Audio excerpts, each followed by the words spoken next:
Hello, my name's Hazel, and I'm a 29-year-old woman. The past few months have been a wild ride, and my life is at a major turning point right now. I thought it was a good time to share my story with the world. Let's start with my career. I always wanted to work in medicine because growing up, I idolized my uncle, who was a well-known pediatrician. I worked really hard on my studies and didn't pay much attention to anything else, including dating. After many years of studying, I finally became an on-call nurse. While I enjoyed my career, I felt very lonely.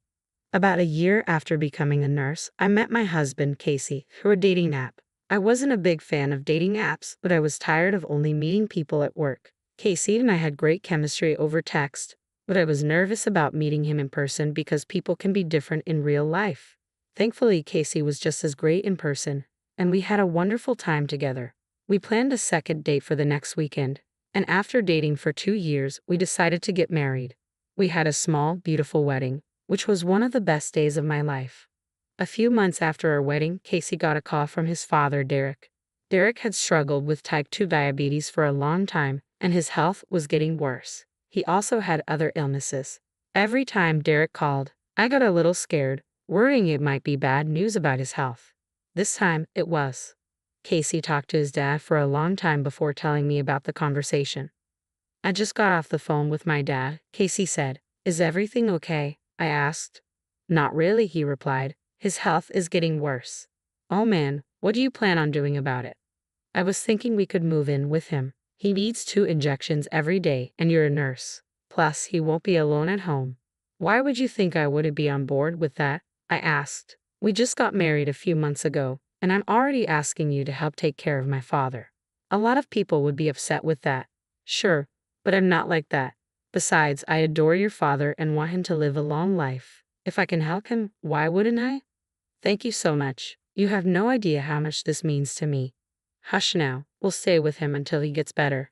How about we move in this weekend? I would ask him to move in here, but he has a whole house while we live in an apartment, and it would be too cramped. Honey, calm down. I'm okay with this. Let's get some sleep tonight and work out the details tomorrow. Yes, I'll call my dad now and inform him about our plans. Okay.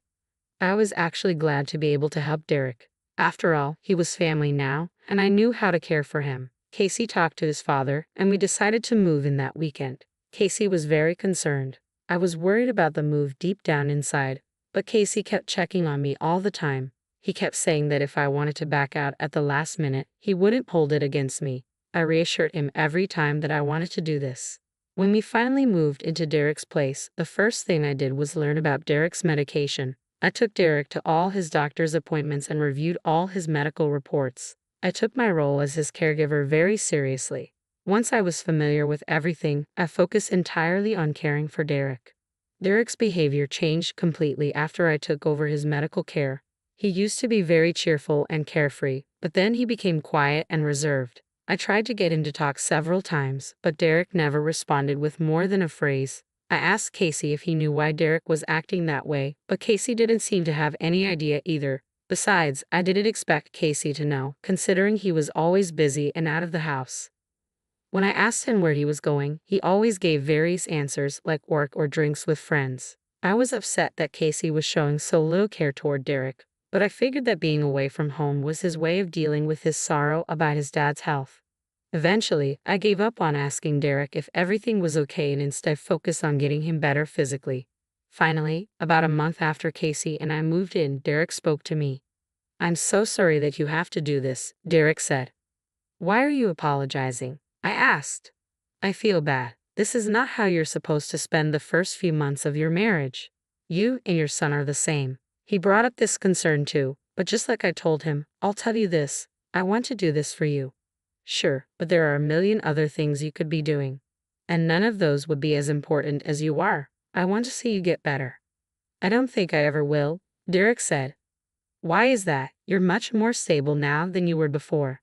This is how it always is. I get stabilized for a bit and then I crash again.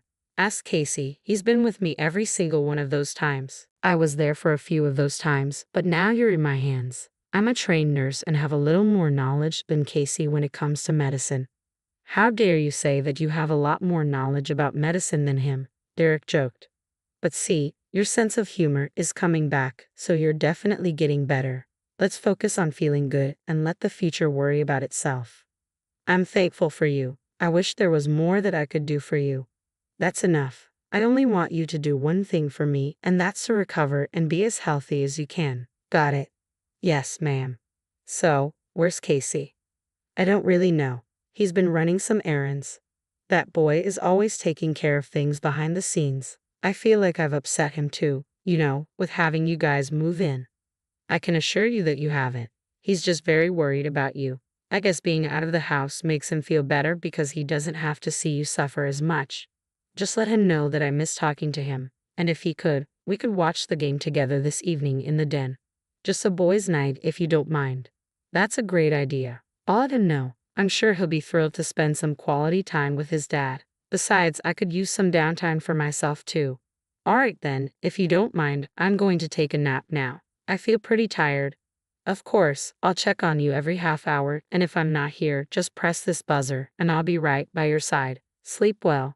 I'm not going to lie, I had an inkling that Derek had been feeling that way.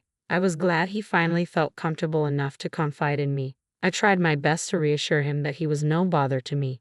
After Derek went to sleep, all I had to do was wait for Casey. He had gone out again that day and hadn't told me where. I texted and called him a few times but couldn't get through. I was beginning to worry, but about an hour later, Casey texted me to say he was okay and would be home late. I got dinner ready for Derek and me, and for the first time since I moved in, we sat together and ate. We finally had conversations like we used to. I gave Derek his night medications and sent him to bed. I lay in bed for another 2 hours, waiting for Casey to get back. I was really tired from the day. I ended up falling asleep, but I woke up about an hour and a half later because I heard sounds coming from the living room. When I went downstairs, I saw Casey sitting there, taking off his shoes and tie. I approached him and asked where he had been all day. Hey, where were you? Just here and there. Okay, well, I was talking to your dad earlier, and I have to say both of you think the same way. What do you mean? Both of you worried about how I would react to moving in here right after marriage. It was actually kind of cute. Oh, I really do hope you don't secretly mind it. No, I don't, but he also asked me to ask you about something. Oh, what is it? He asked if you'd be free this weekend to watch the game with him in the den for a boys' night. Oh man, I wish I could, but I'm going to be busy this weekend. You are? What are you doing? I just have some things I need to do. Ever since we moved in, you've been busy with something you won't tell me about. Look, don't take it personally. I just need to sort through some things, okay? No, I will not take that as an answer. Do you know how upset your dad is? What's he got to be upset about? You haven't been spending any time with him. He thinks you're upset about the move and that you're avoiding him because of it. That's nonsense. Then what are you running around for? I'm just taking care of all the legal things like my inheritance in case things go south with Dad. Are you being serious right now? What? I don't want things hanging open and us struggling later on. Your father is alive and healthy right now, and all you can think about is your inheritance. This is exactly why I didn't want to tell you. Why? Because I was going to say that you seem insane. Look, Dad's health has always been fragile, and he's always denied wanting to get his affairs in order.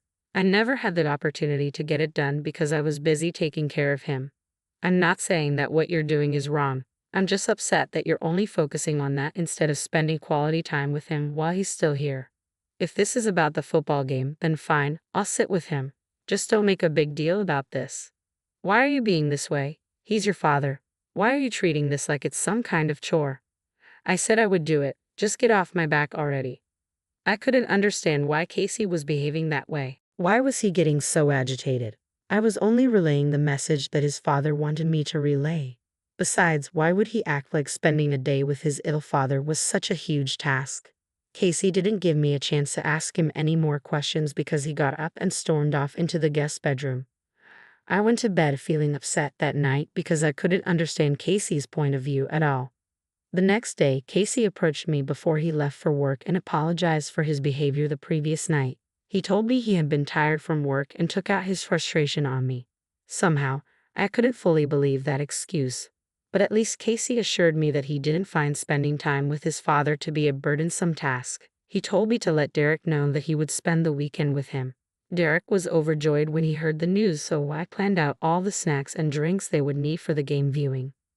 When the weekend came, I left the house after making sure Casey and Derek were settled in the den. I made sure Casey knew what to do if Derek's blood sugar level got too high or too low. Then I headed to the library for some much-needed reading time. When I came back, both Casey and Derek had big smiles on their faces. They wouldn't stop talking about the game, and I was happy to see them back to their usual selves. That was the last time I saw Derek truly happy. A month after that, Derek's health began to deteriorate. His blood sugar levels were always through the roof, and he was getting weaker and weaker. One day, on a whim, I decided to take Derek to the hospital for a checkup. I gave the nurse a bottle of his medicine and asked her to check if it was correct, wanting to rule out any possible causes for Derek's declining health. Once Derek was settled in his ward, I called Casey to inform him of what had happened. Casey rushed over and was with me at the hospital within half an hour. "What's going on?" "Oh, thank God you came." "What's wrong with Dad?" "Nothing too serious, but his health was getting worse. I felt like something was off, so I brought him to the hospital." "Did you seriously admit him into the hospital based on a hunch?" "Well, yes. What's the problem with that?" "Do you know how much his bills cost?" "He's fully insured, Casey. There's nothing to worry about." "What is your problem with this?"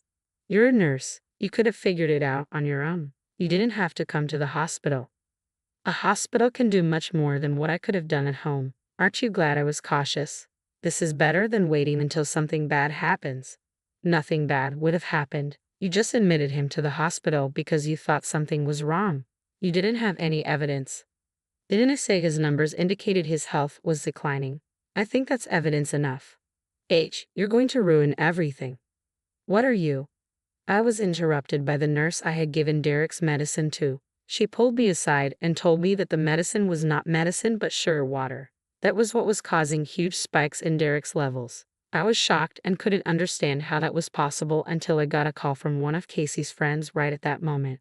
What they told me shocked me to my core. I started thinking about Casey's suspicious behavior. Derek's spike in blood sugar levels started a month before, right after the game viewing when I was out of the house. I quietly told the nurse to alert the police that Casey had been trying to poison his father. My heart was racing, but I knew that Casey had to be the culprit. I just needed to stall him. I set my phone to record and approached him. "What's going on? What took you so long? Why do you look so pale?" "The nurse just told me something." "What?" "I do not have the patience for your drama right now. Spit it out." "The medicine that I have been injecting Derek with was not the one prescribed to him." "Oh, how did the nurse find out about that?" "Because I gave her the bottle of the medicine when she told me that Derek's sugar levels were soaring beyond belief. I thought that was odd, so I gave her the bottle. It turns out it had been switched with something else entirely." "With what?" "It was just plain sugar water, which would explain the high blood sugar levels." "Casey, why did you do that?" "You think I did that? You did it. I'm not the one administering his medication to him. I would never do something like that. All of this only started happening after that day I spent away from home." "Did you switch the label of the medicine into another bottle?" "I did not." "Be honest with me. Why did you do it?" "Why do you think I did it?" "Because everything adds up. You telling me that I was ruining your plans, you constantly being out of the house, never spending time with him. I had a plan for us to go somewhere today, and I was that way with Dad even before the day we watched the game together. Then tell me why one of your friends called me because they were concerned when you told them that you had found a way to get your dad's inheritance earlier. Which one of those jerks ratted me out? What did your father do to you for you to want him dead?" "It wasn't anything personal, okay? I just wanted to live a lot more comfortably. Do you know how many estates this man is sitting on? I wouldn't have to work for the next 10 years if I sold them off. Did you not think that if your plan got found out, I would be the one to suffer?" "I planned it exactly that way. What is wrong with you?" "You know what? I'm not even going to give you the satisfaction of a bigger reaction. You deserve to rot." "Is that the cops? You called the cops on me?" "Well, what you did was attempted murder. I just stalled you long enough to ensure that you wouldn't run away." "You rat. Enjoy prison time." Casey was promptly arrested after that. I couldn't believe what was happening, but I knew I needed to stay strong for Derek. When Derek was in a more stable condition, I broke the news about Casey's crimes to him. Derek was shocked and heartbroken. He couldn't believe his own son wanted him dead. While focusing on making Derek feel better, I was also summoned to court several times to testify against Casey. Every time I went there, Casey just glared at me with such intensity that I felt really scared, but I knew that what I was doing was right for Derek. Eventually, after weeks of going over the case, Casey was convicted of elder abuse as a felony. He was sentenced to 1 year in prison and fined $10,000, along with time at a correctional facility for his behavior.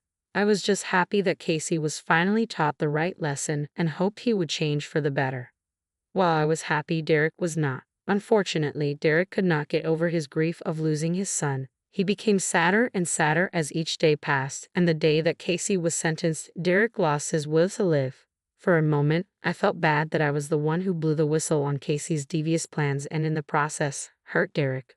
But Derek must have sensed that I was feeling that way because one day, while I was giving him his medicines, Derek told me not to feel terrible about exposing Casey. He said he was sad because he felt betrayed and like he had been a horrible father to Casey.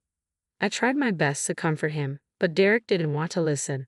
Instead, he asked me to get him his lawyers because he had some paperwork to change. I did everything he asked, and about 3 weeks after Casey's sentencing, Derek passed away from a cardiac arrest. I was devastated because in my heart, I felt like Casey still got what he wanted. He was the reason his father gave up on his will to live.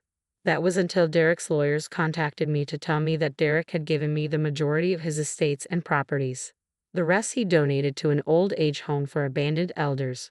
My heart melted at the thought of Derek's thoughtfulness, but I also knew I had to uproot myself and move to a different place. I had a year to change things up and make sure Casey would find no way to get a hold of me.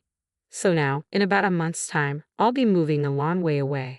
I'm writing this as a way to get everything that happened off my chest and as a reminder that good will always prevail, no matter what. Thank you for listening.